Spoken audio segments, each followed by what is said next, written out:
नियम से कर्म करने वाले के ही हृदय में भाव जागृत होता है। भाव कोई बाजार में नहीं मिलता, कोई खेती में नहीं पैदा होता। जब हम नेम से कार्य करते हैं, शास्त्र नियम उसे कहते हैं, शास्त्र प्रमाणित, अपनी बात नहीं कि हमारा ये नियम है। तस्मात् शास्त्रम प्रमाणम ते कार्या कार्यो व्यवस्थित हो। क्या कार्य है और क्या अकार्य है, इसका प्रमाण शास्त्र से, संत गुरुजनों के द्वारा दिया हुआ नियम वही प्रेम प्रकट करता है। प्रेम भाव है। अगर भाव आ गया तो प्रभु मिल गए। भाव भगवत साक्षात्कार कराता है। देखो ना, दास्य भाव, सख्य भाव, ये भावित है ना।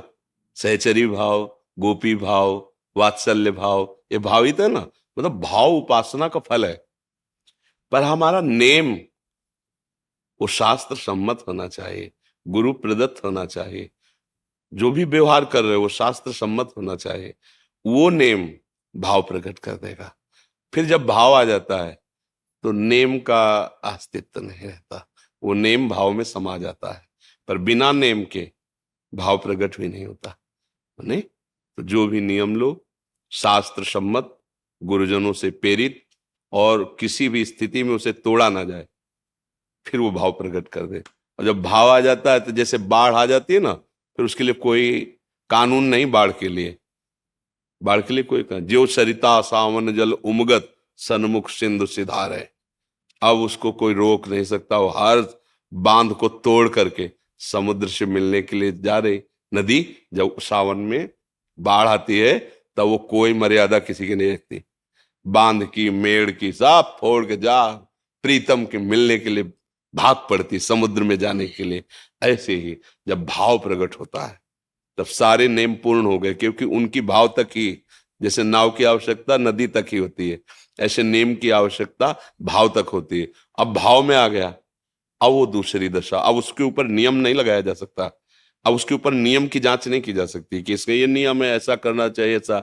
जैसे कर्माबाई को भाव की प्राप्ति हो गई। अब वो विचार कर रहे हैं कि लालजू को, जगन्नाथ जी को तो शयन करा दिया जाता, रात्रि में भूखे रहते होंगे, सुबह तड़के भूख लगती होगी, तो 3 बजे कौन भोग लगाता होगा। तो 3 बजे हम बुलाती हैं भोग के लिए। उठी, सीधे खिचड़ी अमनिया की बनाई और बुलाया, आ गए ठाकुर जी, गोद में बैठा पा रहे। ये भाव है।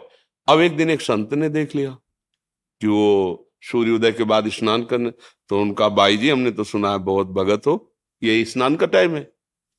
तो उन्होंने अपने भाव की बात बता दी संत ने। अब वो नियम वाले थे तो उनका ये तो बहुत बड़ा अपराध कर रहे हैं आप, बिना शौच स्नान किए पवित्र हुए ठाकुर जी को भोग बना उपवास, ये तो अपराध है, नियम में है अपराध, ऐसा नहीं कर सकते। अब वो भाव को प्राप्त है, उनको तो पता नहीं। अब दूसरे दिन स्नान आदि प्रक्रिया जो नियम है, अब वो इधर ठाकुर जी को बुलाया, एक कवल ऐसे पाप आए तले को, वहां पर्दा जगन्नाथ जी का जो खुला, तो वहां पहुंच गए तो खिचड़ी लगी हुई थी मुख में। तो पार्षदों ने कहा जय जय, भोग तो अभी पधराया नहीं। तब ठाकुर जी स्वयं बोले कि कर्माबाई से बोल दो जा करके कि ये नियम के चक्कर में न पड़े। उनका जो भाव है वो मुझे प्यार है। नेम का फल भाव है। अब पीछे मत लौटो, आगे बढ़ो। तुम जैसे हमें पवाती हो वैसे ही पवाओ, हमें उस समय तुम्हारे स्नान की आवश्यकता नहीं, क्योंकि पवित्रता ही तो चाहिए ना। और भाव पवित्र हो गया तो सबसे बड़ी बात यह है। आप समझ पा रहे हैं? पहला स्टेप नियम, हाँ, फिर सेकंड स्टेप। हाँ, और वो नियम बड़ी दृढ़ता पूर्वक।